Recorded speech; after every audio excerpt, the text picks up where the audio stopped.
congratulations with your presidency on the last few days inauguration. I mean, welcome. Also joining this global dialogue, perhaps even your first international dialogue, I mean, critical. Génial.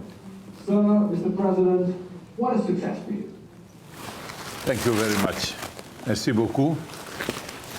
Excellences, Messieurs les chefs d'État et de gouvernement, distingués invités, Mesdames et Messieurs, je voudrais remercier les organisateurs de la présente rencontre pour m'avoir associé aux discussions sur le sujet important de l'urgence climatique dans le contexte de la pandémie de la COVID-19. Le Niger a toujours placé la question climatique au centre de ses priorités à travers notamment l'engagement résolu et le leadership régional du président Issoufou Mahamadou, qui est le premier président de la Commission climat pour la région Sahel.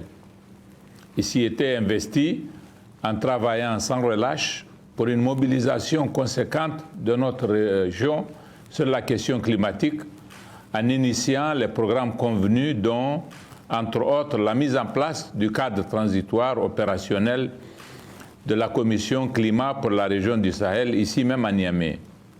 Je suis par conséquent honoré de consacrer l'une de mes premières déclarations en qualité de président de la République du Niger aux discussions sur ce sujet de l'heure. Il est en effet urgent que les gouvernements de par le monde intensifient les initiatives, les financements et les partenariats pour accélérer l'adaptation au changement climatique. Et justement, les discussions que nous avons aujourd'hui constituent une opportunité pour bâtir un consensus stratégique fort en vue d'atteindre cet objectif. Mesdames et Messieurs, j'ai noté dans le programme que nos discussions porteront essentiellement sur trois aspects de la question climatique relativement à l'ambition, au financement et au partenariat. Et j'ai aussi enregistré que pour ce faire, une contribution sur le premier aspect, à savoir celui portant sur l'ambition climatique, doit être faite. Je voudrais à ce sujet relever que la COVID-19 a malheureusement éclipsé l'urgence climatique, alors même que les préoccupations demeurent et s'exacerbent. La mobilisation en un temps record de 20 milliards de dollars pour financer les plans de relance liés à la COVID-19 illustre cet état de fait. Or, il appartient à la communauté internationale de continuer de manière soutenue les efforts visant au renforcement de la résilience, notamment en Afrique. Il faudrait en particulier que les plans de relance post-Covid-19 portent sur l'économie et l'adaptation au changement climatique.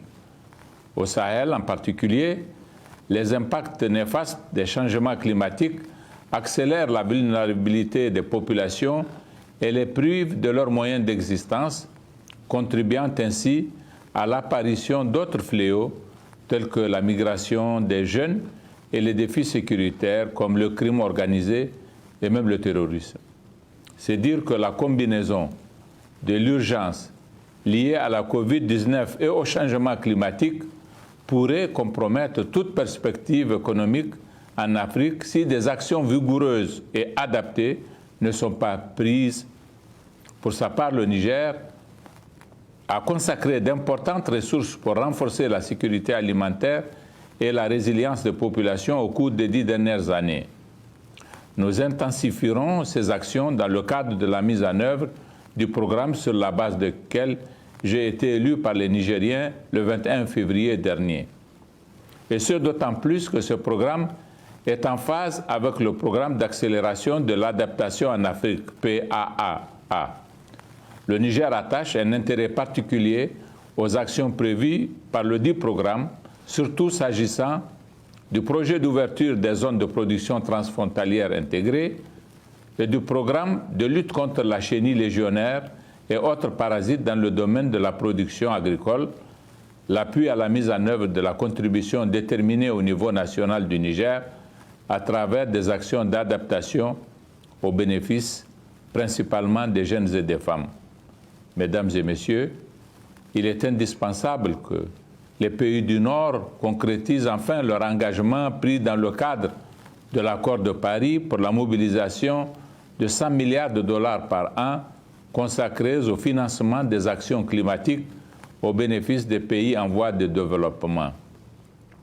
La mise en œuvre des initiatives innovantes telles que le P3A et le plan d'investissement climat pour la région du Sahel, dont le programme prioritaire 2020-2021, qui bénéficie d'une annonce de contribution de l'ordre de 3,41 milliards de dollars, sont suspendus à ces engagements. Je voudrais à cet effet saluer la Banque africaine de développement pour sa décision de mobiliser 12,5 milliards de dollars sur la période 2020-2025 pour les actions d'adaptation en Afrique. Cette initiative vient s'ajouter à son autre engagement pour le financement à hauteur de 500 millions de dollars de notre programme prioritaire régional 2020-2025, annoncé lors de la table ronde de Niamey tenue le 26 février.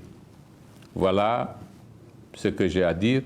Je vous remercie de votre attention. Well, thank you so much, Mr. President. I mean, you're just a few days in your office, bringing all this to the agenda, to the dialogue. It's truly precedented. Scale, speed, partnerships. I know, Mr. Secretary General, you have to leave us shortly. You have heard the President of Niger, you heard President Bongo of Gabon, you heard President Arshina, Kristalina, and others. What is your takeaway? Are you optimistic?